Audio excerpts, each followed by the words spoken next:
Tell me the story most precious, sweetest that ever was heard. Tell how the angels in chorus sang as they welcomed his birth. Glory to God in the highest, peace and good tidings on earth. Tell me the story of Jesus, write on my heart every word. Tell me the story most precious, sweetest that ever was heard. Fasting alone in the desert, tell of the days that are past. How for our sins he was tempted, yet was triumphant at last. Tell of the years of his labor, tell of the sorrow he bore. He was despised and afflicted, homeless, rejected, and poor. Tell me the story of Jesus, write on my heart every word. Tell me the story most precious, sweetest that ever was heard. Tell of the cross where they nailed him, writhing in anguish and pain. Tell of the grave where they laid him, tell how he liveth again. Love in that story so tender, clearer than ever I see. Say, let me weep while you whisper, love paid the ransom for me. Tell me the story of Jesus, write on my heart every word. Tell me the story most precious, sweetest that ever was heard.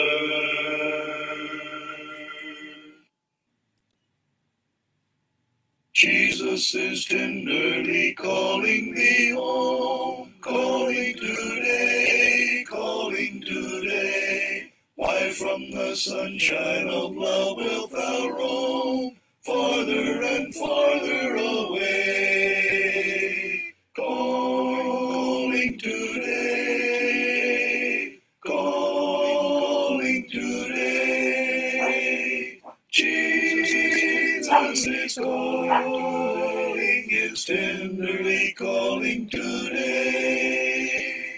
Jesus is calling the weary to rest, calling today, calling today. Bring him thy burden and thou shalt be blessed. He will not turn thee away.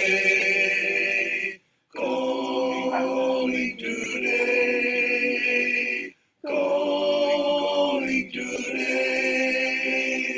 Jesus is calling, is tenderly calling today.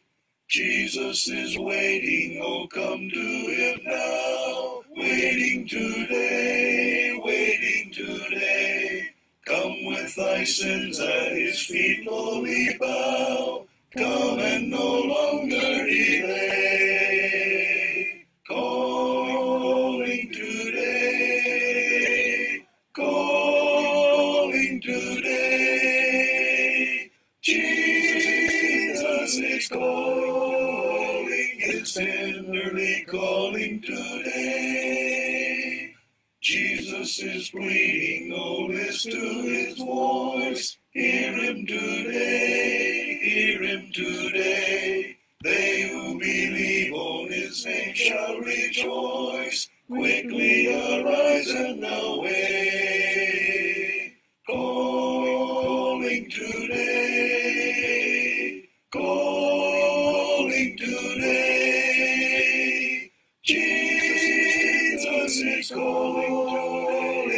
steps tenderly calling today.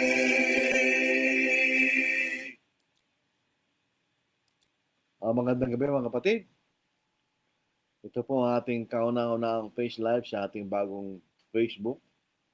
Sa marami po nakakaalam ngayon na yung po dati nating Facebook account ay nahack noong pong araw po ng linggo. At hindi ko na po mabuksan po yun. Kaya minabuti ko po na gumawa ng panibagong Facebook account. Ano po? So kung kayo po ay nakikita pa rin yung lumang account ko, yung ako yung nakakurbatang nakaputing long sleeves at ang cover photo po yung aking pamilya na kulay yellow, i-block na po niyo yun dahil yun po ay hindi na po natin Facebook account. Mayroon na pong kumuha nung Facebook na yun, nahack nga po na po. Kailangan po tayong mag-ingat sapagkat ang modus operandi ng nag-hack ay hindi po maganda kasi mere fact na ina-hack ang account ng may account ay mayroong malicious intent. Ano po, mayroong hindi magandang hangarin. Ang modus operandi po nung nag-hack ay papakita ko po sa inyo, no po, yung iba't ibang ito po, ano po, isang halimbawa, hindi ko na po babanggitin ang pangalan for privacy sake. Ang sabi po ng dito po sa isang friend ko, ano po, good afternoon, name. Sabi, name, pa-favor naman dyan. May available funds pa cash mo ngayon? May papasensya ko sa iyo, balik ko lang mamaya, 4 p.m. Interesan ko lang, kailangan ko kasi ngayon. Ngayon po ang dialogue, itong hacker na ito, no po.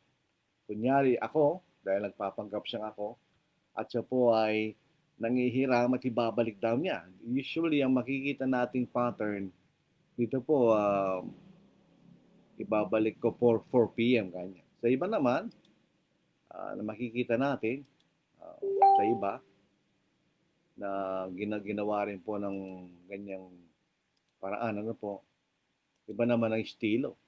Dito po, akin po titignan sa aking Facebook, ano po. Iba naman po ang estilo ng kailang, ganun din ang dialogue actually, pero gusto lang nating bigyan ng iba-ibang klaseng halimbawa nitong modus operandi po nito. Ito po isa.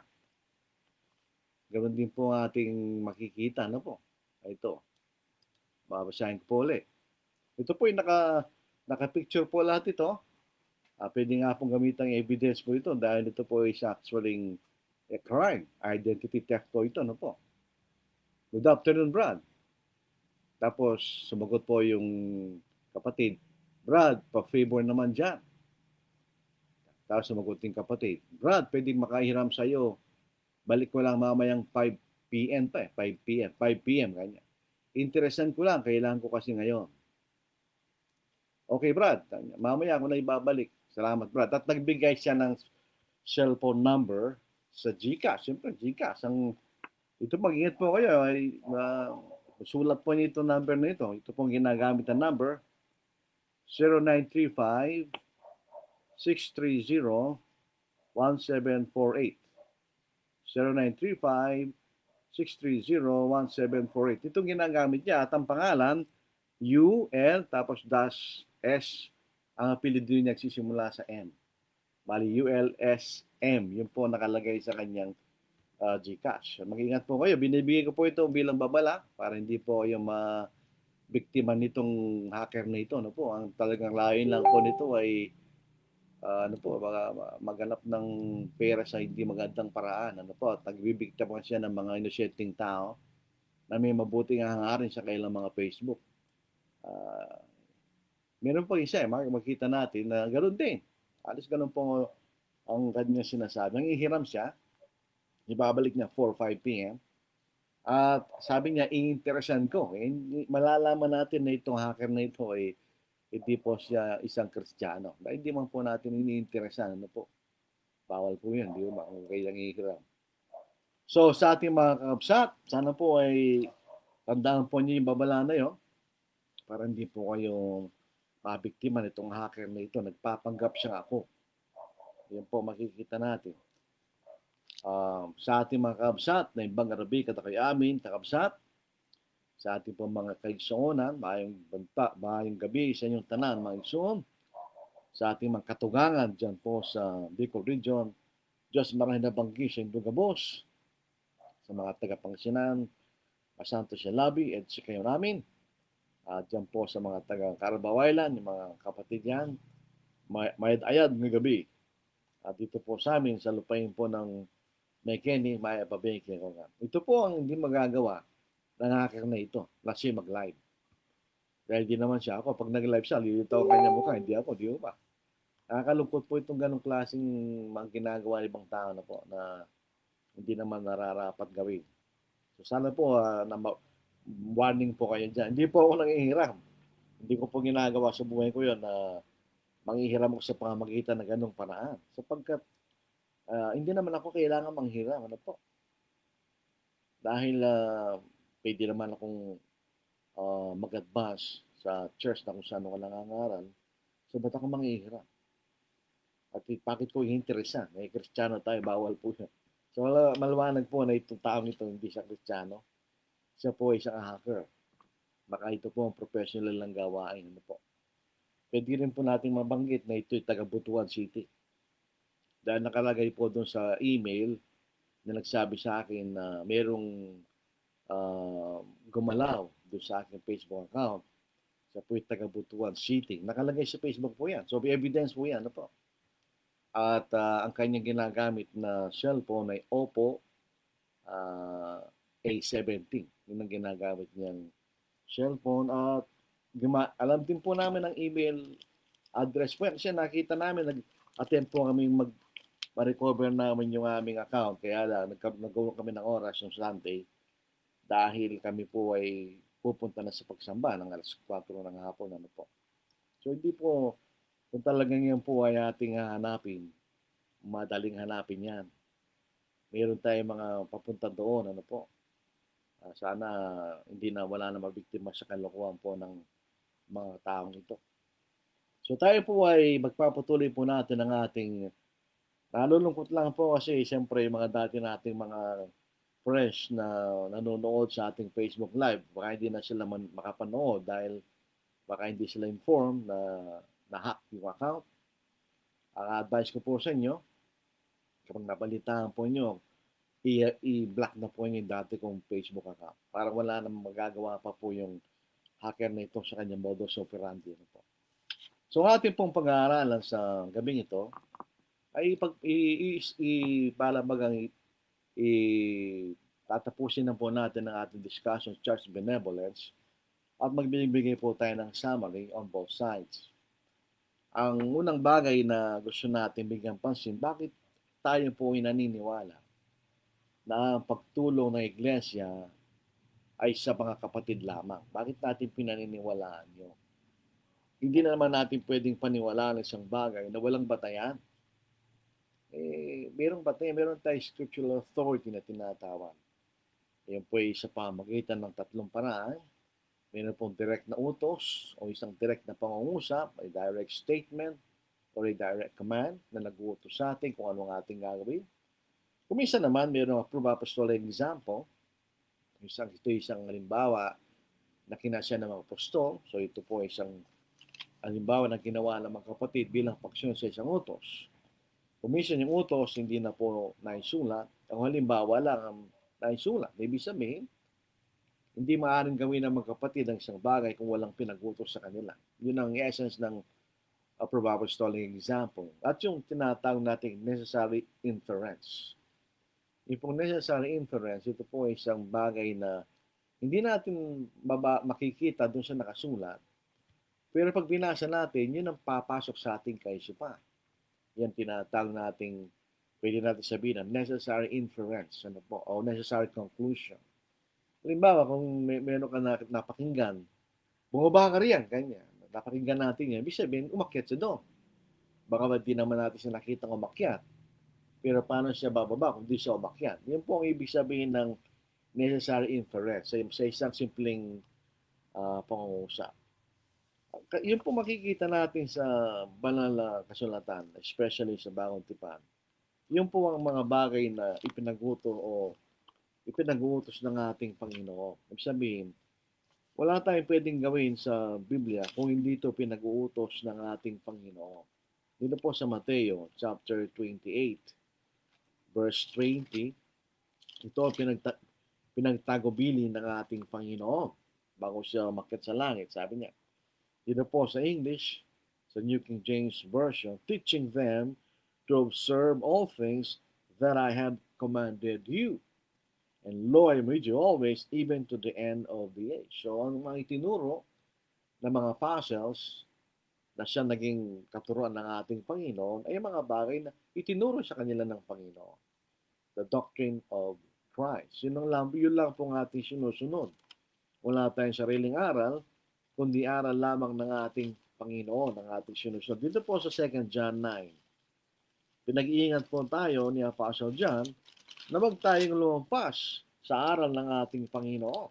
Sa 2 John 9, whoever transgresses, sa ibang salin, whoever goes onward, sabihin na lumampas, and does not abide in the doctrine of Christ, does not have God.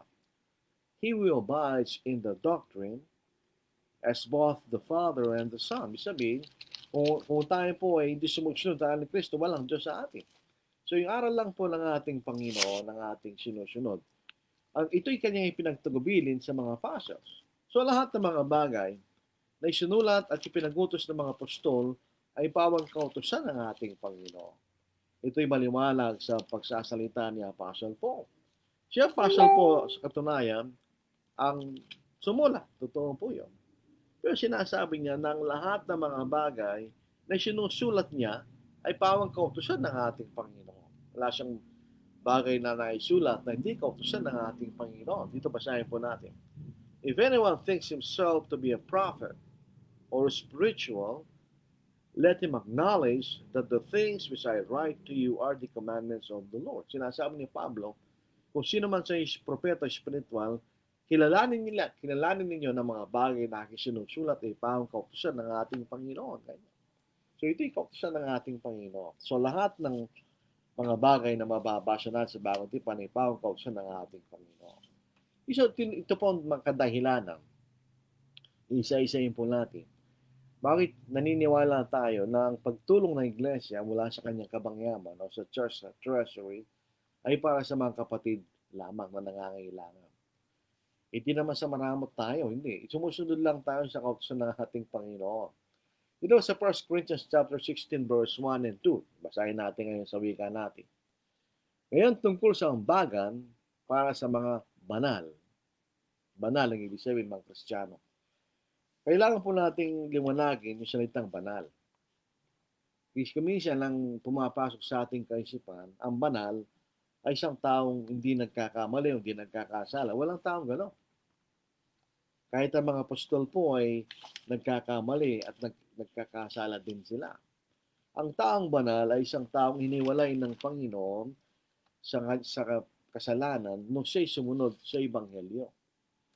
At sabihin ng ating Panginoon sa mga sampalataya at mga bautismohan o may lubog ay maliligtas. Pag ginawa po natin yan, tayo po inihiwalay ng Diyos mula sa kasalanan patungo sa kagilagilas na kaliwanagan, patungo sa panibagong buhay. Kanya. Hindi maaaring sabihin ng tao na kahit Kristiyano siya o isang apostol na hindi siya nagkakasala. Magiging sinungaling siya. Sa 1 John chapter 1, dito po sa verse 8 hanggang verse 10, if we say that we have no sin, present tense, kung sinasabi mong sa kasalukuyan na wala ang kasalanan kanya, we deceive ourselves and the truth is not in us. Dinadayan natin ang ating sarili at katotohanan wala sa ating kanya.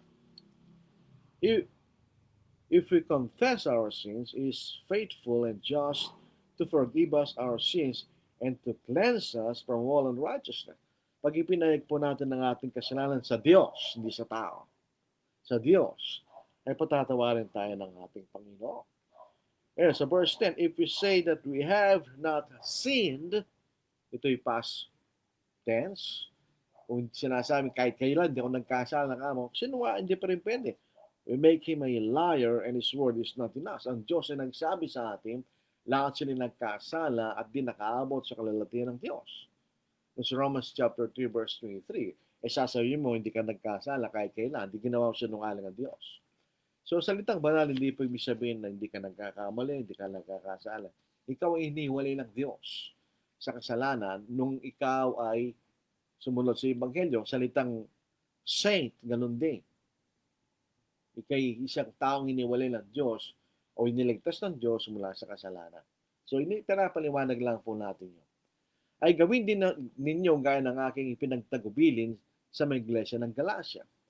Tuwing unang araw ng isang linggo, ang bawat isa sa inyo ay magbukod na magsimpan ayon sa kanyang makakaya upang wag nang gumawa ng mga bagan pagdating ko. Ito isang utos. Ito inutos ni Pablo sa iglesia sa Corinto. Sino ang tutulungan nila? Kung mababasa po tayo at tutuloy po natin ito, ang tulong na ito ay bibigay sa mga kapatid na dukha sa Jerusalem. So ito yung mga kapatid. So ipinag-uutos rito na ambagan o pagtulong sa mga banal. Ito po isang halimbawa na tinatawag natin specific authority. Ang isang specific authority, tinutukoy ng Diyos ang isang particular na bagay. Sa pagkakataon din, banal. Sa paningin po ng Diyos, dalawa po ang uri ng tao. Isang banal o Kristiyano at hindi Kristiyano. Pag sinabing banal, ito po'y tinutukoy ng Diyos. Banal, hindi kasama yung hindi Kristiyano. Pupunta po tayo sa isang, para masimple lang po natin at di mahirap maunawaan. Kung pupunta tayo sa mall at ikaw po ay tinatawag ng call ng kalikasan, no? Call of nature, at ikaw'y lalaki, bakit ka pumupunta sa siya ng lalaki? Nakalagay doon, gentleman. Ibig sabihin, hindi pwede pumasok doon ng babae. Kasi yun ay para sa mga lalaki. Pag pupunta ka naman sa kung ikaw'y babae, pupunta ka sa siya, ladies, doon ka lang papasok. Hindi ka pwede pumasok sa siya ng mga lalaki. Bagamat wala sinasabing gentleman only o ladies only, pero yun po ay maliwanag sapagkat dalawang klaseng kasarian. Lalaki, babae. Kung pumunta ka sa siya ng lalaki, para sa lalaki lang yun. Yun ay madaling maunawaan sa ordinaryong pangungusap ng mga tao. So sinabi rito, ang bangan para sa mga banal, in other words, sa banal lang yun. Hindi kasama yung pagtulong sa mga hindi banal, di ba? Maliwanag po yan mga kapatid, simple lamang maunawaan. Ito yung specific authority. Itinutukoy ng Diyos. In-specify ng Diyos. Ibig sabihin.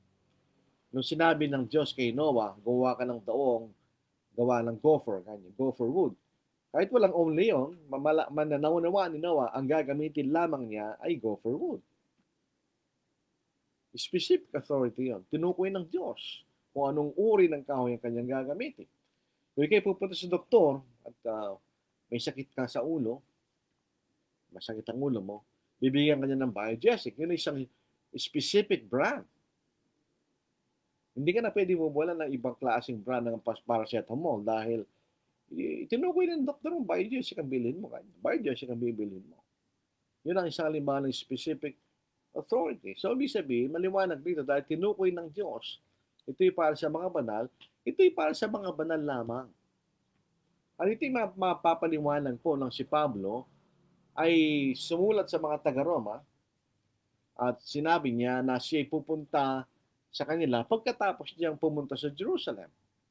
At ito ang kanyang binanggit sa mga talatang babasahin natin. Sa Romans chapter 15 verse 25, yung tulong na dala niya ay itong tulong galing sa Macedonia at sa Corinto o sa Achaia. Kanino ito bibigay? Ngunit ngayon ako'y patungong Jerusalem upang maglingkod sa mga banal. Sapagkat minabuti ng Macedonia at Achaia, nagawa ng isang ambagang laan sa mga dukha sa mga banal na nasa Jerusalem. Maliwanag po yun. So tama yung sinasabi ni Pablo sa mga taga-Korinto, ito yung ambagang para sa banal. At ito inulit niya nang siya sumula sa mga kapatid sa Roma. Ito para sa mga dukha sa mga banal na nasa Jerusalem. So ito sa mga banal lamang.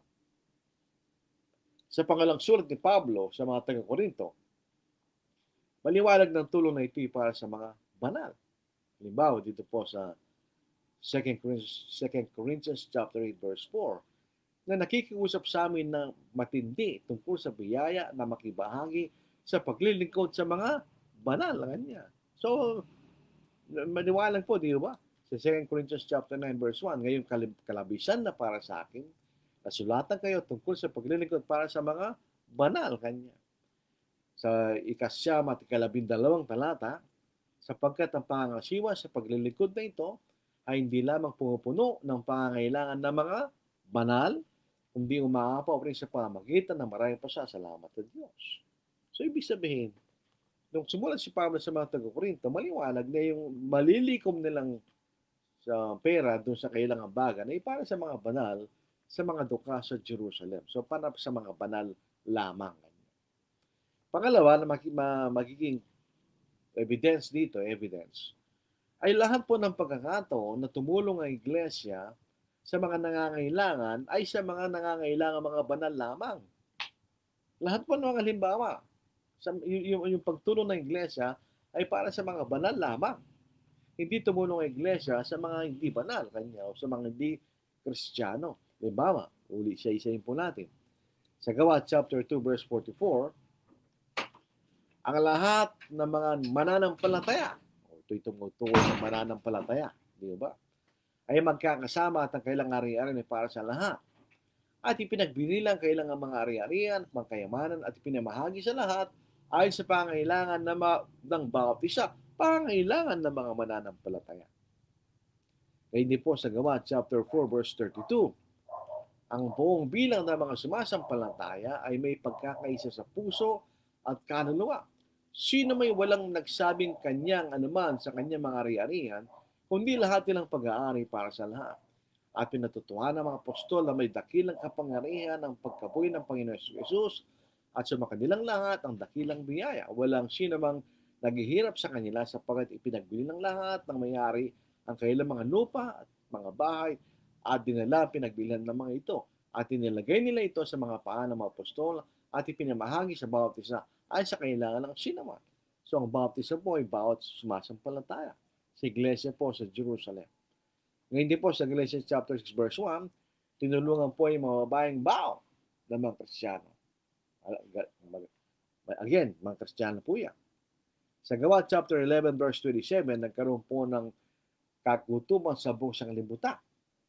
Nagkataon po yung lugar po ng Antioch ay hindi tinamaan na masyado ng kagutuman na yun. So, nagkaroon sila ng pagkakataon na tumulong. Sino tinulungan ng iglesia sa Antioquia? Basahin po natin. Nang araw ngang ito ay may lumusong sa Antioquia ng mga propetang galing sa Jerusalem. Isa sa kanila ng pangalan Agabo ay ang tumayo at ipinaalam sa pamagitan ng Espiritu na magkakaroon ng matinding taggutom sa buong sanglibutan. At ito'y nangyari sa kapanahunan ni Claudio. Ang mga lagad ayon sa kakayahan ng bawat isa ay nagpasyang magpadala ng tulong kanino?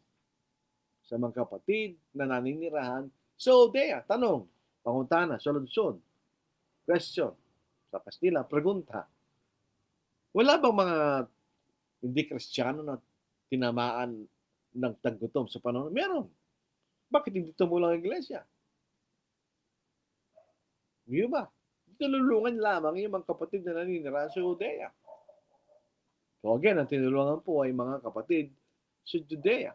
Sa Romans 15, yung binasa natin kanina, verse 25 hanggang verse 27, ngunit ngayon ako'y patungong Jerusalem upang maglingkod sa mga banal, sapagkat pinabuti ng Macedonia at Akaya na gawa ng isang ambagang laan sa mga banal na nasa Jerusalem. Ito'y kadugod-dugod sa kanila at sila'y may utang na loob sa kanila, sapagkat kung ang mayantila ay naging mga kabahagi sa kailang mga bagay na espiritual, nararapat naman nilang paglingkuran ng mga yon sa mga bagay na ayon sa lama. Again, sa mga duka, sa mga banal. Pag sinabing banal, mga Kristiyano po yan, ibig sabihin. Ngayon, ulitin natin ang 1 Corinthians chapter 16, verse 1 and 2. Ngayon, tungkol sa ambagan para kanino? Para sa mga banal. Ay gawin din ninyo gaya ng aking pinagtagubilin sa mga iglesia ng Galacia. Tuwing unang araw sa linggo, ang bawat isa sa inyo ay magbukod at maglaan ayon sa kanyang makakaya upang huwag nang gumawa ng mga bagan pagdating ko kanya. So yun po makita natin. Sa 2 Corinthians chapter 8, verse 1, verse 3, verse 4, verse 5, ngayon nais namin malaman ninyo mga kapatid ang biyaya ng Diyos na ipinagkaloob sa mga iglesia ng Macedonia, kung paano sa patinding pagsubok ng kapigatian, ang kasaganaan ng kailang kagalakan, at ang kailang labis na kahirapan ay sumagana sa kayamanan ng kailang kagandahang loob. Ako ay makapagpapatunay na sila ay kusang loob na nabigay ayon sa kailang kakayahan at higit pa sa kailang makakaya, na nakikusap sa amin ng matindi tungkol sa biyaya na makibahagi sa paglilingkod sa mga banal. At ito ay hindi tulad sa aming inaasahan, kundi binigay muna nila kailang sarili sa Panginoon at sa amin sa pamagitan ng kalooban ng Diyos. Mababasa natin, paglilingkod o pagtulong sa mga banal. Dito rin po sa 2 Corinthians chapter 9 verse 1. Ngayon, kalabisan na para sa akin na sulatan kayo tungkol sa paglilingkod para sa mga banal. Verse 12. Sapagkat ang pangasiwa sa paglilingkod na ito ay hindi lamang pumupuno sa pangangailangan ng mga banal, kundi umapaw rin sa pamagitan ng maraming pasasalamat sa Diyos. So lahat po ng pagkakataon na natala sa Bagong Tipan, lahat ng halimbawang tungkol ng iglesia ay sa mga nangangailangan mga Kristiyano lamang. Isang bagay na obserbasyon na pumapasok sa ating kaisipan. Kung, for the sake of argument, maaaring tumulong ang iglesia kahit sa mga hindi sumasampalataya o hindi man Kristiyano, bakit wala ni isang pagkakataon na makikita natin na ito'y tumulong sa mga hindi sumasampalataya o hindi man Kristiyano? Di ba isang lehitimong tanong yun? Pinag-aaralan po natin ito. By necessary inference, ang mga banal lamang ang maaaring tulungan ng iglesia. At kung maaaring tumulong ang iglesia sa mga nangangailangan hindi banal at hindi ito tumulong, kasalanan yun. Sabi nga po ni James, sa sino mang nakakaalam ng paggawa ng mabuti at hindi ito ginawa, ito'y kasalanan sa kanya. So James chapter 4 po. So lahat po ng mga halimbawa ng pagtulong ng iglesia ay para sa mga banal lamang. Ito pa po isang punto na magpapaliwanag sa atin sa paksang ito. Kahit po ang pagtulong ng iglesia, kahit na mismo sa mga nangangailangang kapatid, ay may limitasyon. Ibig sabihin, hindi lahat ng mga nangangailangang mga kapatid ay tinutulungan. Isipin na lang po natin kung ang pag-uusapan natin sa pamahalaan. Yung pamahalaan nga po natin, mas malaki ang kabangyaman niyan. Hindi nga niya matulungan lahat ng lugar sa Pilipinas. Yung pang iglesia na may mas maliit at limitadong kaparaanan, di ba? Makikita natin na kahit sa pagtulong sa mga nangangailangang kapatid, ay hindi lahat tinutulungan. So kailangan natin tanggapin na limitado lamang kakayahan ng iglesia dahil limitado lamang kabangyaman ng pananalipin ng iglesia. Kung tayo po'y susuriin natin mabuti, ito makikita natin sa pagtulong ng iglesia sa mga babaeng bao. Ang isang babaeng bao ay namatay ng asawa niya. O kaya babaeng balong sa mas modernong salita. Balo. Noon kasi babaeng bao nga nila. Pero sa ating modernong wika, babaeng balo. Ang tinutulo lamang ng iglesia ay mga tunay na babaeng balo. Ito po yung uri ng pagtulong sa isang babaeng balo na wala lang maasahan. Ito'y tutulungan ng iglesia hanggang sa siya mamatay. Yun ang sinasabing pagtulong po dito. Ngayon, meron din ito pong pagtulong ng babaeng balo ay meron pang katangian na dapat taglayin o qualifications. Sa 1 Timothy chapter 5 verse 5, ang tunay na babaeng bao at naiwang nag-iisa, so wala siyang maasahan, ay umasa sa Diyos at nagpapatuloy sa mga pagdaing at panalangin gabi't araw. So ito isang Kristiyano. Wala siyang maasahan. May mga katangian pa dapat taglayin. Dito po sa 1 Timothy chapter 5 verse 9. Sabi, bago tulungan ng iglesia isang babaeng balo, sa isang patuloy na pagtulong kasi hanggang sa po'y mamatay. Ano po? Isama sa talaan ang babaeng balo sa verse 9, verse 10, Isama sa talaan ang babaeng balo kung siya may 60 taong gulang pataas o senior. Dito po ata nakuha ng mga gobyerno ang senior citizenship. Ano po? Kasi sa Biblia, 60 years old. At naging asawa ng isang lalaki, so ito'y tapat, hindi nakakalo niya, na may buong patutuo tungkol sa mabubuting gawa. Kasi nagpalaki ng mga anak, siya nagpatuloy ng mga panauhin sa kanyang tahanan, naghugas ng mga paa ng mga banal. Noong unang panahon, dahil ito po sa konteksto ng pinag-uusapan, yung lugar, hindi sila nakasapatos, sila nakasandalyas lang. So pag naglalakbay sa mga malikabok na lugar, pagpasok sa isang bahay, inugasan yung paa. So yun yung hospitality. Dumamay sa mga naghihirap, itinalaga niya sarili sa paggawa ng mabuti sa lahat ng paraan. So, yun ang qualification. Kung 59 years old ka na babaeng balo, hindi ka maaaring tulungan ng iglesia sa isang patuloy na pagtulong kasi mamatay ka. Kailangan maging 60 years old ka muna, di ba? At hindi pwedeng tulungan sa ganung paraan ang mga babaeng balo na nakakabata. 59 years old pababa. Ngunit huwag mong itala ang mga nakababatang babaeng balo sapagkat na magkaroon sila ng masamang nasa na naghihiwalay sa kanila kay Kristo ay nais sila mag-asawa. So, ito pareho babaeng balo ito. No? Pareho babaeng balo, pareho Kristiyano. Pero may babaeng balo na maaaring tulungan ng iglesia at may babaeng balo hindi maaaring tulungan ng iglesia. O di ba? So, may limitasyon na doon. Ibig sabihin, kung may limitasyon na nga, ang pagtulong ng iglesia, kahit sa mga nangangailangan ng Kristiyano, bakit tutulong ang iglesia sa mga nangangailangan din ng Kristiyano? Hindi maaaring tulungan ng iglesia ang mga tamad na Kristiyano. Dito po sa pangalang Thessalonica, 3 kabanata, sa 10 talata, sapagkat noon pa man kami ay kasama ninyo, ay aming iniutos ito sa inyo. Kung sino man ay magtrabaho, huwag din naman kumain. Kaya bakit mo itutulungan niya? Tapos, yung mga Kristiyanong hindi tapat, aming pinag-utos ngayon sa inyo mga kapatid sa pangalan ng ating Panginoon Kristo na kayo lumayo sa bawat kapatid na namumuhay sa katamaran at tindihan sa tradisyon na tinanggap nila sa amin. Hindi tapat.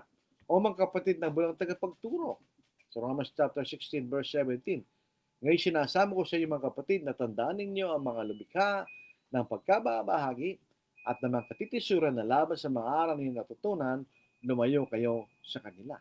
Kaya nga po rito, kung mismo sa pagtulong na mismo ng mga kapatid, na iglesia sa mga kapatid, ay may limitasyon na sinasabi sa bagong tipan o sa kautusan ng ating Panginoon, bakit tutulong pa ang iglesia sa mga hindi Kristiyano? Di ba? Hindi naman na pwede yun. Kung ang pinag-uusapan natin ay bagong tipan. Ano po naging basihan ng pagtulong ng iglesia? Bakit tinutulungan lamang ng iglesia ang mga kapatid na nangangailangan? Bakit hindi siya maaaring tumulong sa mga kapatid, sa mga hindi kapatid, o hindi mga Kristiyanong nangangailangan? Ito'y dahil may basihan ang pagtulong ng iglesia. Meron siyang reason. Mayroong reason behind.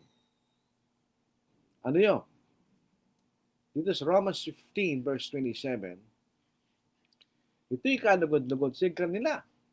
At sila ay may utang na loob sa kanila. Sapagkat kung may tila ay naging mga kabahagi sa kailang mga bagay na spiritual, nararapat naman nilang paglingkuran ng mga iyon sa mga bagay na ayon sa laman. In other words, pareho silang Kristiyano. They have fellowship. They share common. Ano yun? Pareho silang Kristiyano. Pareho kailang pinaniniwalaan. Pareho silang nagtas ng Ebanghelyo. Yun ang dahilan bakit sila tumutulong. Bakit dahilan ng iglesia ay tumutulong sa mga kapatid. Yun ang basis ng pagtulong ng kapatid o ng iglesia sa mga kapatid na nangangailangan. Meron silang fellowship. Meron silang spiritual fellowship. Walang fellowship ang iglesia sa mga hindi Kristiyano. Yung makita natin. Dito po sa 2 Corinthians chapter 8 verse 4, dito po sa New King James Version, imploring us with much urgency that we should receive the gift and the fellowship of the ministering to the saints. Ito is bunga ng pagkakaroon ng spiritual fellowship. Kaya tinutulungan ng iglesia ay mga kapatid lamang. Dahil kung di Kristiyano, walang spiritual fellowship. Hindi maaaring magsama ang iglesia sa mga hindi kapatid sa mga spiritual na mga bagay. Yun po ay maliwanag po yan mga kapatid. So yun ang dahilan bakit yun lamang mga Kristiyano ang tumutulong. O mga iglesia lamang ay tumutulong sa mga Kristiyano. Yun ang sa ating paniniwala na napatunayan natin sa Biblia. Ngayon, bakit yung ibang mga kapatid hindi ganoon ang kailang paniniwala? Bakit naniniwala sila na maaaring tumulong ang iglesia kahit sa mga hindi Kristiyanong nangangailangan? Meron sila mga maling konklusyon sa kailang mga kaisipan. At ito ang ating ibibigay. Ito po hindi paninira o naman, kundi ito'y pag-aaral. Pagka tayo po nagtuturo sa ganitong paraan, para matulungan natin ang isa't isa, hindi sa paraan na tayo po naninira o ano po. It's for constructive reason. Ano po. Meron silang maling kaisipan sa pagitan ng isang individual na Kristiyano bilang individual at ang iglesia bilang kapulungan ng mga Kristiyano. Ang ibig sabihin ng church, ito po yung assembly, kapulungan. Ibig sabihin, ang iglesia, kapag ang mga Kristiyano ay sama-samang gumagalaw o sama-samang nagdidesisyon bilang isang kapulungan. Kapag ang mga Kristiyano ay sama-sama at sabay-sabay na sumasamba, yun po ay church. Pero iba naman, pag ang individual, pag nagkaiwa-hiwalay na yung mga Kristiyano sa kapulungan at sila'y nagsari-sarili na, sila yung mga individual na mga Kristiyano. May mga obligasyon ang mga individual na Kristiyano at may obligasyon ng iglesia bilang iglesia. Yun po, hindi na naintindihan. Sila po kumbaga, na may mix up, nalilito. Sa kanila, pag ito'y ginawa ng individual, ginawa na rin ng iglesia. Hindi totoo yun. Unang-una, may pananalapi ang isang individual na Kristiyano. Pananalapi niya yun. Hindi pwedeng pakilaman ng iglesia yun. Kapag ang Kristiyano ay nagbigay ng kanyang pananalapi, bahagi ng pananalapi niya sa iglesia tuwing linggo, ayon sa utos ng Panginoon, hindi na niya pera yun. Yun ay pera na ng kapulungan. So ngayon, yung perang ahawak ng individual, pera ng individual yun. Pero yung naiambag na sa iglesia, hindi na pera ng individual yun. Pera na ng iglesia yan. So nakikita natin ang pagkakaiba. Ang isang magandang ilustrasyon po rito, para maunawaan po natin mabuti, ay matatagpuan po natin sa Mateo chapter 18, verses 15 to 17. Alam nyo, kahit pa grupo ng Kristiyano, hindi pa rin iglesia yun. Tingnan niyo, patunayan natin. Ito po isa pa pagkakataon ng iyong kapatid na nagkasala sa iyo. Sabi nito, moreover, if your brother sins against you, go and tell him his fault between you and him alone. So, pag nagkasala sa iyong kapatid, puntahan mo siya, kayong dalawa lang. If he hears you, you have gained your brother. Pag sinabi mo, brother, nagkasala ka sa akin. Ito ang dahilan. Tapos sinasabi ko ito sa iyo. At sinabi ng kapatid, nga, sorry. Okay, tapos na yung usapan. Paano kung hindi siya nagsisi? At sinabi niya, ako nagkasala sa iyo . Sabi po lang, Banal na Kasulatan, meron pong binabasa sa comment section, hindi ko maintindihan . Sabi rito, kung di siya nagsisi, but he will not hear, ibig sabihin, hindi siya nagsisi, hindi tinanggap na nagkasala siya. Tingnan niyo, basahin natin, take with you one or two more. Ito yung mga Kristiyano rin. And by the mouth of 2 or 3 witnesses, every word may be established. So, ibig sabihin, makapagpapatunay itong 2-3 mga kapatid na ito sa inyong pag-uusap na yung kapatid na hindi nagsisi. So, ilan yan? 4 o 5. Iglesia na ba yan? yun ay Kristiyano, 4 o 5 Kristiyano, hindi pa rin eh. Dahil sa susunod na talata, and if he refuses to hear them, tell it to the church. Yan, doon pa nakikita natin sa church, di ba? Sabihin mo ito sa kapulungan. But he refuses even to hear the church, yung kapulungan. Let him be to you like a heathen and a tax collector.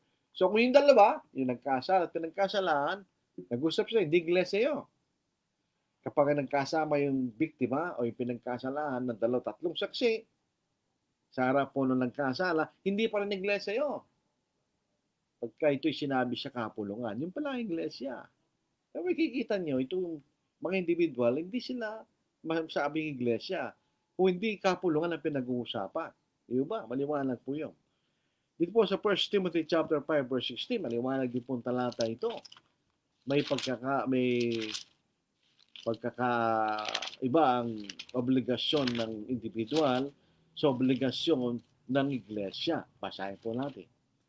Basahin natin sa verse 16 ng 1 Timothy chapter 5. If any believing man or woman as widows, sabi meron kayong babaeng balo, let them relieve them or give aid to or help them, and do not let the church be burdened that it may relieve those who are really widows. Tignan yung dalawa. Sabi ni Pablo, kung kayo ay may babaeng balong kamag-anak, tulungan nyo siya para hindi natutulungan ng iglesia. Ganyan. So yung iglesia matulungan niya, yung dapat niyang tulungan. So, yung individual, meron silang obligasyon tulungan nila yung kanilang kamag-anak na babaeng balo. Yung iglesia, meron siyang obligasyon na tulungan niya yung mga talagang babaeng balo. Nakita niyo pagkakaiba ng dalawa, di ba? Ngayon din po sa 1 Corinthians chapter 11, ang iglesia ay kapag ang mga Kristiyano ay nagkakatipon bilang isang kapulungan. Yun ang iglesia. Sabi po natin po. Para sa inyong kabatiran, dito po sa 1 Corinthians chapter 11, verse 17, hanggang verse 20. Now in giving these instructions, I do not praise you, since you come together not for the better, but for the worst. For first of all, when you come together as a church, kanya. So pag sila'y sumasamba, sila'y nagkakatipon bilang isang kapulungan. I hear that there are divisions among you, and in part I believe it. For there must also be factions among you, that those who are approved may be recognized among you. Therefore, when you come together in one place, it is not with the Lord's Supper. So yung Lord's Supper communion ay ginagawa kapag ka nagkakatipon. Ano po? Hindi ko maintindihan si Benjamin Escandon. Ano? Mag-Tagalog ka na lang, Brad. Hindi Ilocano yan. Hindi ko madyak maawatan, Brad. Ilocano. Basit lang ang aking maawatan. At yung kanilang argumentong pagmamahal, wala kayong pagmamahal kanila. Kasi ayaw yung tulungan yung mga hindi kapatid. Hindi siya wala tayong pagmamahal. Hindi mo na totoo yun. Wala tayong, hindi pagmamahal ang pinag-uusapan rito, kundi anong utos ng ating Panginoon. Yun ang pinag-uusapan. Hindi ibig sabihin na hindi matulungan ng iglesia sa kanyang kabangyaman ang mga hindi kapatid ay walang pagmamahal. Ang totoo niyan, merong mas mabigat ang obligasyon ng individual na Kristiyano sa pagtulong. Inilagay ng Diyos ang pagtulong sa mga hindi Kristiyano sa kamay ng mga individual, hindi sa iglesia. Dito po sa Galatians chapter 6 verse 10, therefore as we si Pablo kasama siya, so bilang individual, therefore as we have opportunity, let us do good to all, especially to those who are of the household of faith. Pag yun ay individual, pag may pagkakataon kanya, kayo tumulong. Doon po sa aking written debate sa isang kapatid tungkol sa paksang ito, nalilito sila between evangelism at saka benevolence. Ang kanilang argumento, bakit naman kanya magpapagawa tayo ng mga babasahin na nagpapakita ng kaligtasan at ibinibigay nasa di kapatid. Pera ng iglesia yung kanila. Bakit hindi natin pwedeng tulungan ang galing sa pera ng iglesia, ang mga taong hindi Kristiyano nangangailangan. Kasi magkaiba yun. Tatlong gawain ng iglesia, pangangaral, pagpapatibay, at pagtulong sa mga nangangailangan mga kapatid. Yung ibang evangelism at benevolence, di pareho yun. Precisely, ang evangelism ay para sa mga hindi Kristiyano. Bakit mo naman ito iligtas ang mga Kristiyano, liligtas na sila? Dahil sumunod na sila sa Ebanghelyo. Ang hindi liligtas ay yung hindi Kristiyano, yung Ebanghelyo. Kaya totoo yun. Sa evangelism, talagang ang binibigyan ng babasahin, ang inaaralan, hindi mga Kristiyano. Yun ang purpose pa ng evangelism, mga kapatid. Yun ang sinasabi doon. Ganito pa ang argument nila, bakit pinaupo nyo sa upuan yung mga hindi Kristiyano? Hindi nila naintindihan ang benevolence. Ang ibig sabihin benevolence, ito yung mga pangailangan katulad ng kawalan ng pagkain, kawalan ng tahanan, o kawalan ng damit. Ito yung nangyayari kapag kami mga sakuna, o kapag kayo sa kapatid ay nagkasakit at wala lang siyang ibabayad sa ospital. Yan ang mga benevolence. Hindi yung pinaupo mo sa upuan, benevolence. Hindi mo naman siya tinutulong sa kanyang pangangailangan. Ba't naging benevolence yun? Pag pinainom nyo kaya sa inyong mga inumin sa loob ng kapilya kanya, di ba, tinulungan niyo yung kapatid, hindi nila naintindihan ang benevolence. Yun ang problema doon. Mahalaga po rito yung idea po ng definition po ng benevolence. Kailangan maliwanag sa atin. Kaya nga nagkakalito-lito sila dahil hindi maliwanag sa kailang kaisipan. Benevolence, ito yung pagtulong sa pangangailangan. Pagkain, damit, bahay, tahanan, kaya pagkakasakit. Yun ang benevolence. Hindi pinaupo mo sa upuan na kapi sa kapilya, benevolence na yun. Hindi naman na. Bakit naging benevolence yun? Pagkain ba yun? Tahanan ba yun? Damit ba yun? Nagkasakit ba yun? Hindi naman. So bakit naging benevolence yun? Yun po ang yung isang yung nakausap na katunggali ko sa written debate, ganyan. Pinipilit niya.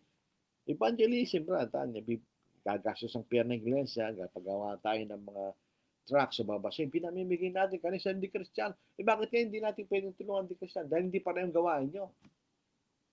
Yung isa evangelism, yung isa benevolence. Hindi pareho yun. Pinipilit po nila kaminsan.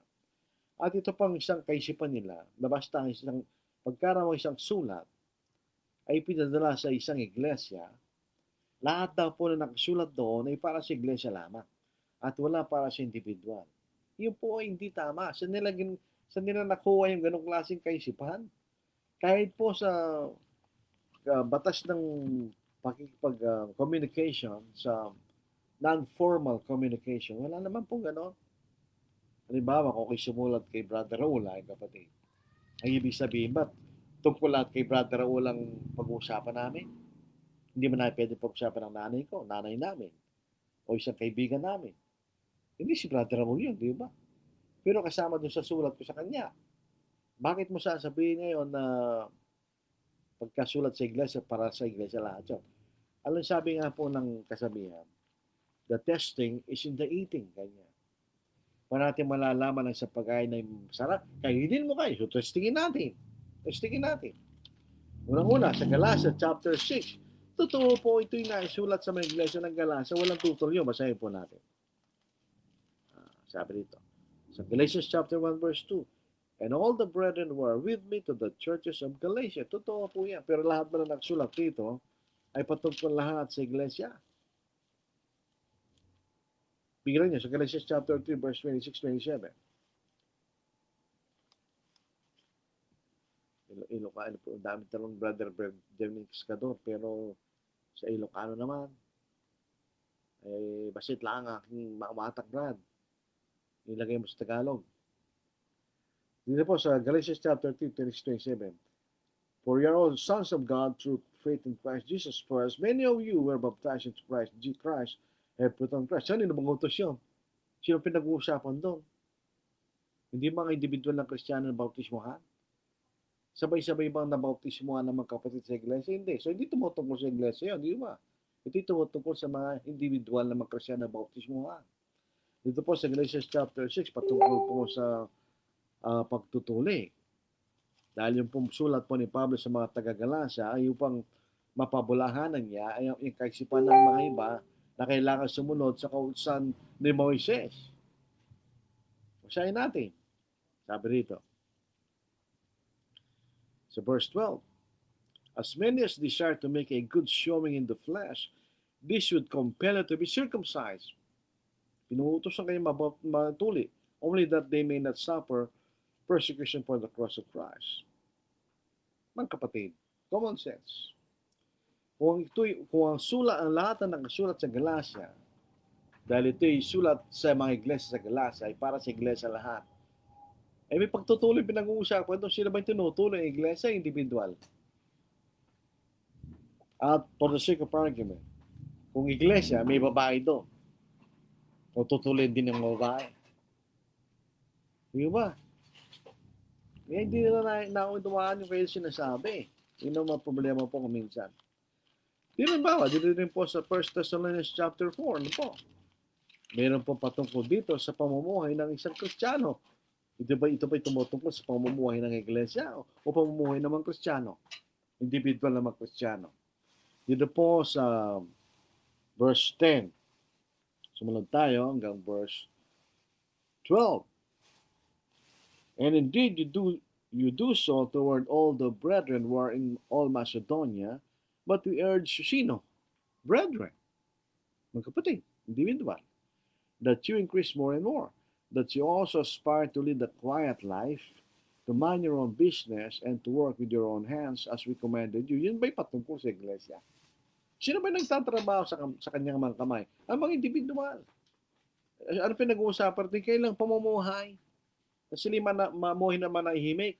Tahimik kanya. Na hindi ka nakikilam sa iba. Diba? Pero ito yung nakasulat, basahin natin, para sa iglesia, sa Thessalonica kanya. At 1 Thessalonians chapter 1 verse 1, Paul, Silvanus, and Timothy to the church of the Thessalonians in God the Father and the Lord Jesus. So, church of the Thessalonians kanya. Pero may mga bagay na nakasulat para sa mga individual na mga Kristiyano. Nandiyan problema pa rin sa mga kapatid na ito na naniniwala na iglesia ay maaaring tumulong sa mga hindi kapatid. Hindi lang tinitingnan yung context. Hindi na tinitingnan yung konteksto. Ang Galatia chapter 6, ang context po niyaan ay mga individual. Hindi sa iglesia. Basahin po natin na po. Ang ibig sabihin ng context, pag binabasa natin ng isang talata, kailangan natin unawain siya kasama ng iba pa mga talata kung saan natin ito binasa. Yun ang context. Ang ibig sabihin ng context, with the text. You have to understand the text with the text, ibig sabihin. Sabi po na sa Galatians chapter 6, verse 1 hanggang verse 10. Tingnan natin kung ito sa iglesia o sa individual. Tapos tingin po natin. Tayo po maniwanag. Straightforward lang po tayo. Walang pasikot-sikot. Brethren, if a man is overtaken in any trespass, you are spiritual. Sino yun? Ito yung mga mature na mga Kristiyano. You are spiritual, restore such a one in a spirit of gentleness, considering yourself. Kanya. Tingnan mo rin ang sarili mo. Ano, tao ba yun o iglesia? May maniwalang na tao yun. Individual, lest you also be tempted. Bear one another's burdens, so fulfill the love of Christ. Magdalaan kayo ng dalay ng bawat isa. Magtulungan kayo. Ano ba yung kausa ng Kristo? Ibigin mo yung sarili. Ibigin mo yung kapwa mo gaya ng yung sarili. Kanino ba patungkol pa inutos sa mga individual na Kristiyano di sa iglesia? Di ba? Tuloy natin. For if anyone, you know yung anyone, tao yun eh. Sino man sa Tagalog. If anyone thinks himself to be something when he's nothing, he deceives himself. But let each one examine his own work. Ang sarili niyang gawa. Individual, di ba? Well, and then he will have rejoicing in himself alone and not in another. For each one, bawat isa kanya, shall bear his own load. Bawat isa may responsibilidad na gawin mo ang iyong sariling gawain, yung sinasabi sa atin. Let him, ano yung him? Tao yun eh. Him, tao yun. Let him who is taught the word share in all good things with him who teaches. Tao yung tutulong, tao rin ang tutulungan niya. So, do not be deceived, verse 7, God is not mocked, For whatever a man sows, na hindi iglesia yung tao, di mo pinag-uusapan, that he will also reap. For he who sows in his flesh will of the flesh reap corruption, but he who sows in the Spirit will of the Spirit reap corruption. Let us not grow weary while doing good, for in due season we shall reap if we do not lose heart. So verse 10, therefore as we have opportunity, sino yung we? Si Pablo, tao yun eh. Sino kausap niya? Mga individual din. As we have opportunity, let us do good to all, especially to those who have the household of the faith. Yun po ang ating pagtatapos po sa issue na ito. Na po. Mali po yung paniniwala na iglesia ay maaaring tumulong sa mga nangangailangan hindi kapatid. Walang pruweba yon sa Bagong Tipan. There is no proof or evidence na iglesia sa kanyang kabangyaman ay maaaring tumulong sa mga nangangailangan hindi kapatid. Sad to say, yung aking katunggal, hindi napatunayan yun. Hindi niya napatunayan. Kung kayo po yung nagkaroon ng written debate, kamakailan lamang ang lipas. Nagpapasalamat ko sa pagkakataon nun kasi pagkakataon na may pakilala kung ano yung katotohanan. Ito po ang kauna-una nating first Facebook Live dito sa bagong Facebook account po natin. At magpapatuloy po tayo. Ito yung nagpapatunay kung sino talaga. Who is the real Lord Isaluha. Ito yung itsura ko eh. Ito yung itsura doon sa account. Eh baka hindi lumantad yung hacker na yon. Ipakita niya mukha niya kung kamukha ko siya. Eh hindi lalantad yan. Bakit? Hindi naman siya ako eh. Is pretending to be me. Ano po yan? Kasalanan niya eh. That's a crime. Identity theft. Kasalanan po yan. That's a criminal. It's a criminal case. Kung po natin, napakalakas ng loob ng ginagawa po nila. Pagka nahuli yan, makukulong sila. Yung mangyayari sa kanila. Lalo na may mga evidence na may matitrace ka patungo sa kanila. Hindi sila foolproof eh. Magaling sila mag-hack pero hindi sila ganun kagaling dahil mayroon papunta sa kanila. At patitrace po yan ng isang magaling na investigador. O sana po kayo mahuli. Dahil pag nahuli ka, kawawa kayo. Kayo po ay maano sa batas. Ano po. Hindi naman po natin intention yun. Bahala Diyos sa inyo. Ang Diyos naman nakakalam kung sino talaga yung Lord Isaluha. Isa lang naman yung tao yun. Ito yung nakikita nyo. This is the real Lord Isaluha. Wala lang iba. Wala lang kayo makikita katulad ng mukha ito. At makikinig katulad ng boses ko. Dahil ako talaga yun eh. Ako talaga itong Lord din na ito, di ba? So ito po mga ating mga bumati po sa gabi ito. Maraming salamat sa inyo. Yung po mga ibang kapatid, maaaring hindi pa nila nalalaman na nahack ko yung aking dating Facebook account. Yan na lang po yun. Kalat lang yung balita, nahack na po yun. Black na po yun. Ito na yung tunay na Lord Isaluha Facebook account. Joshua Glenn Fiesta, good evening po. Si Joshua Glenn Fiesta po ay taga Alacala, Pangasinan. Meron pong bagong gawain doon. Yung nanay o asawa niya ay kung ito yung tatay kasi parang Glenn ang pangalan nila eh. Yung si Sister Glenn Fiesta, ang ama niya ay nakilala ko po si Brother Dominador Naniel o sa panantay. Pero sumakambilang buhay na, hindi ko sinasabi sa kasamang pal kasi Kristiyano po yan. Danilo Dasilio, good evening, brother watching. Genial Lane, gusto po namin, good evening po. Leonito Toraliza, na ibang Arabi, kadakayawin, kakabsat, namimiss ko po yung mga pangalan eh. Jerry Moral, marahay na banggi po sa inyong gabos, yung gabos. Aldiano Campo, good evening po. Benjamin Escandor, Obrad Kanya. Ginawala po si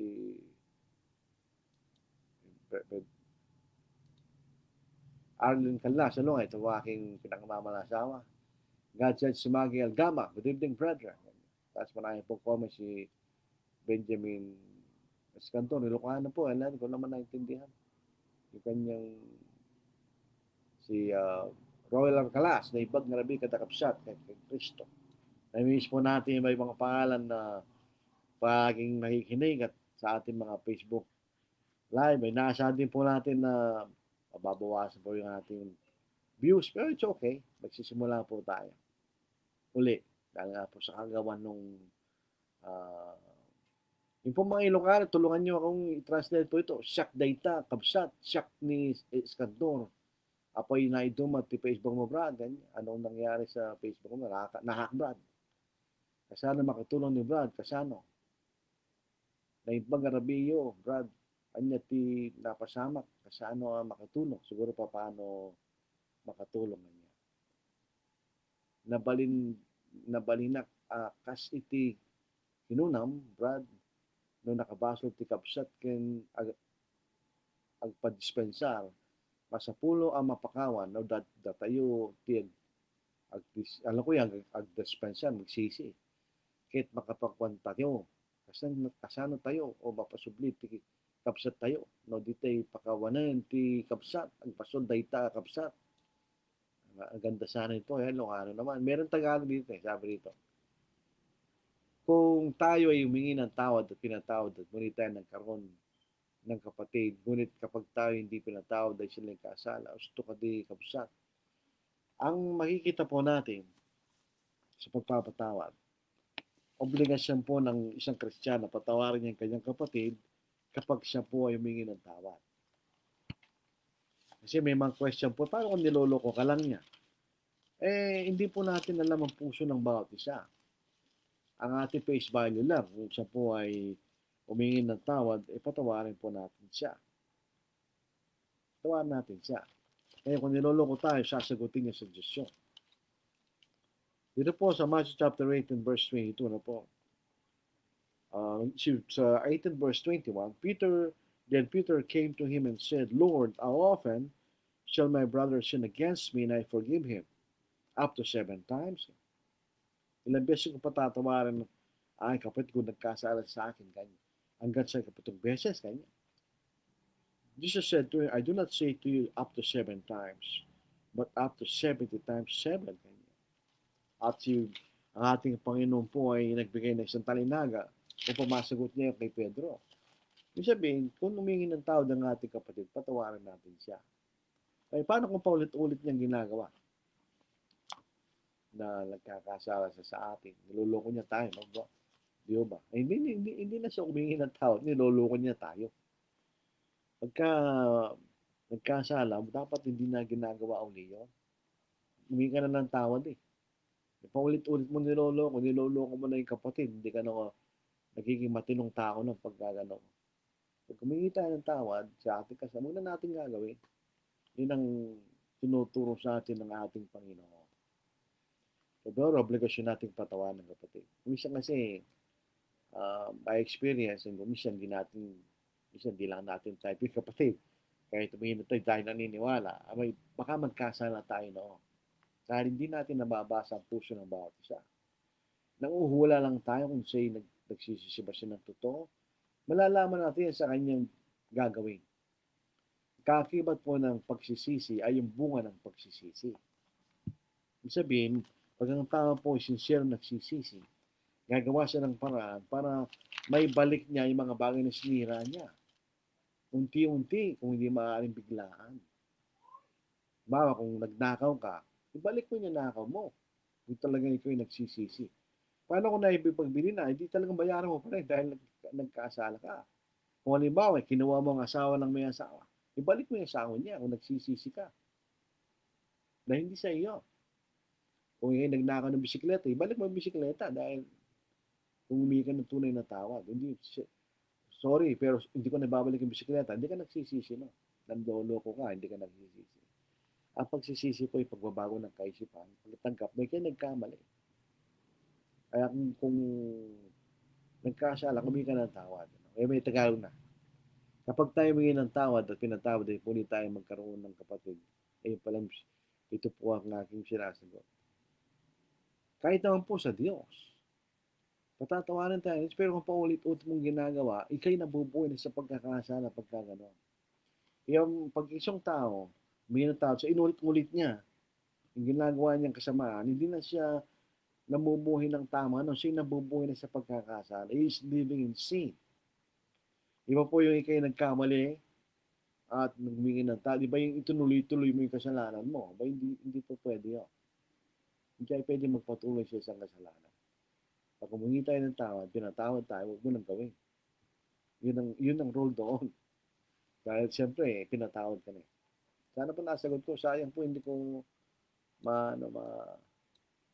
hindi ko maano itong kapatid ko. Ito nagtatanong po, hindi ko maintindihan. Dahil, po siya, tawag doon, Ilocano man. Ilocano siya. So, sana kung makita natin na ito yung Tagalog, maintindihan po natin. So, simula po tayo muli. Hindi tayo talaga. Nasira po yung ating account. Sinira ng isang taong merong masamang hangarin. Ipakita ko na ulitin ko lang po, para sa kapatiran ng mga hindi po masyadong nabuksan ng kailangan sa oras. Ito pong taong ito, ang ginagawa niya, yung hacker ang ginagawa niya, umiingi siya ng pera sa kanyang sa messenger ng mga friends ko dun sa dating account. Nagkukunwari po siya na siya ako. At pagkatapos humihiram siya ng pera, na mayroong ibabalik din daw niya kaagad. Tingnan nyo itong babasaya ko sa inyo. Hindi ko nababagitan ng pangalan dahil siyempre, nire-respeto po natin ang privacy ng kapatid. Sabi dito, ito kanyang modus para maintindihan nyo. Good afternoon, bro. Tapos sumagot yung kapatid. Hello po kayo. Brad, pabor naman dyan. Sumagot yung kapatid. Tapos sumagot na itong hacker. Brad, pwede makahiram ng pera sa'yo. Balik ko lang mamaya 5 p.m. Interesan ko lang. Kailangan ko kasi ngayon. Halatang interest sa atin, binigyan ng interest eh. Sumagot yung kapatid, okay, kanya. Mamaya ako na ibalik, Brad. Salamat po. Binigyan niya yung kanyang Siyempre, Gcash ito eh. Ibinigay niya yung kanyang number. Ulitin ko po. 0935-630-1748. Yun ang number nitong hacker. Ginagawin niya para tumanggap ng pera. At ang pangalan niya,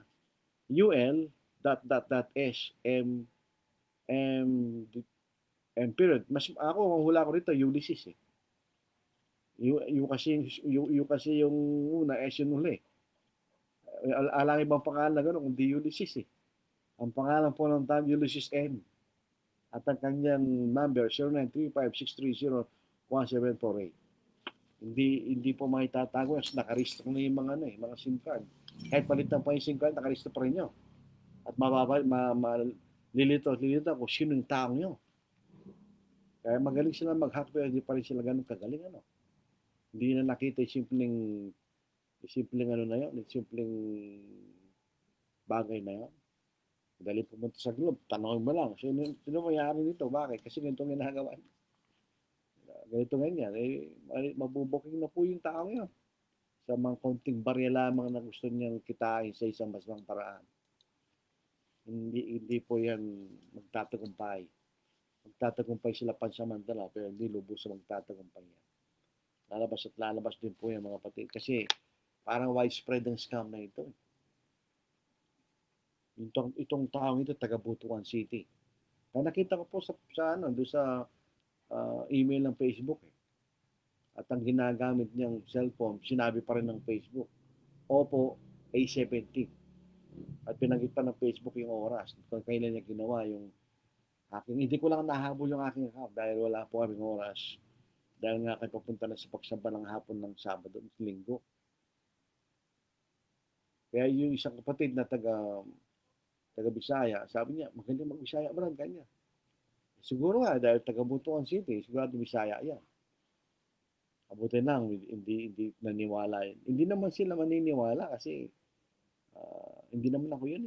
Ito yung ako. Ulitin po natin.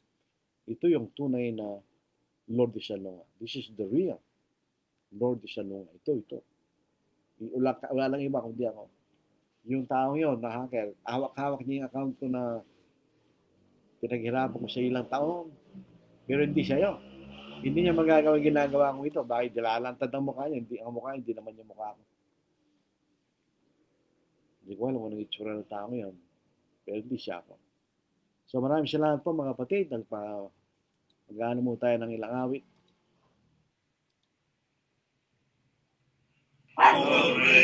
salvation in Jesus, that the prophets of old testify. Even angels desire its revealing. Praise and glory through Christ crucified.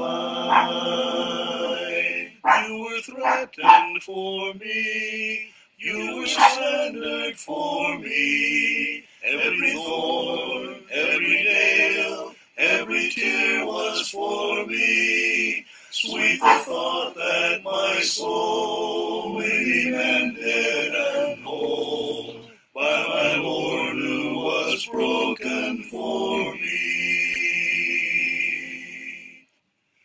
As a lamb that was led to the slaughter, not a threat, not a word did you say.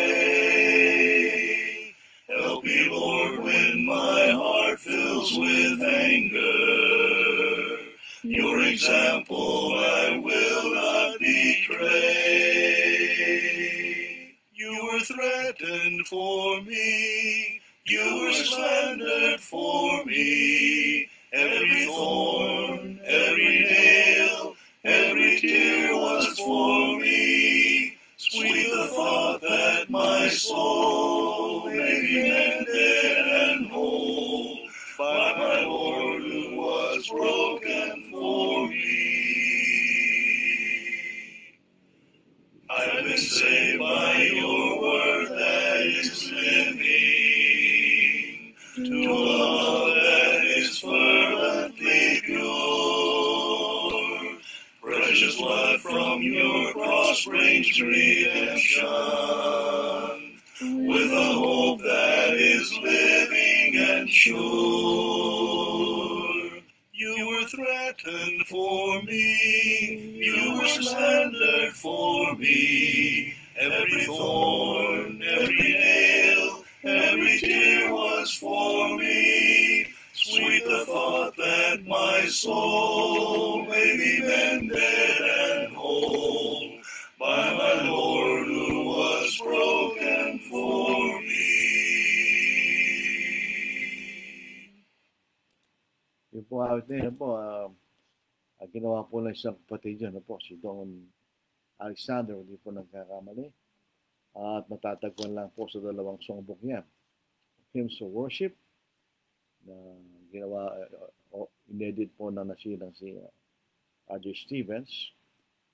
At yung Psalms, Hymn, and Spiritual Songs na isang bagong songbook na pinirinta po ng Truth Magazine. Po.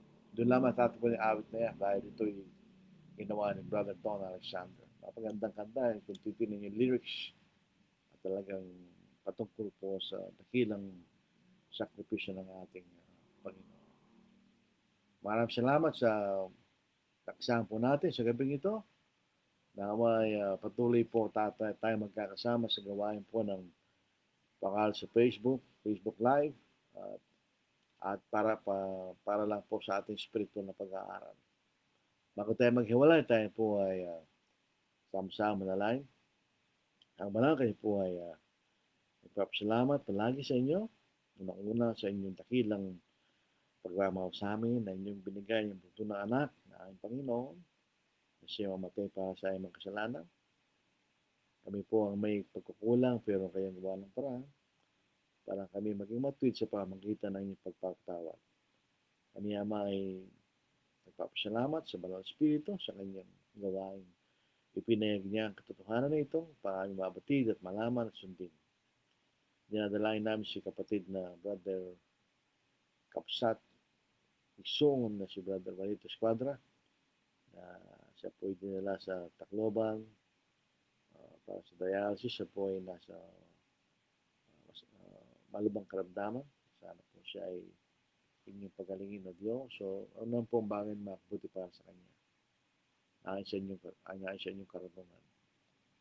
Dinadalain din po namin naman yung nag-hack sa aking account. Sana ay magbago na sa kanyang paraan ng pamumuhay at gawa ng hanapbuhay na mas esyente at mabuti.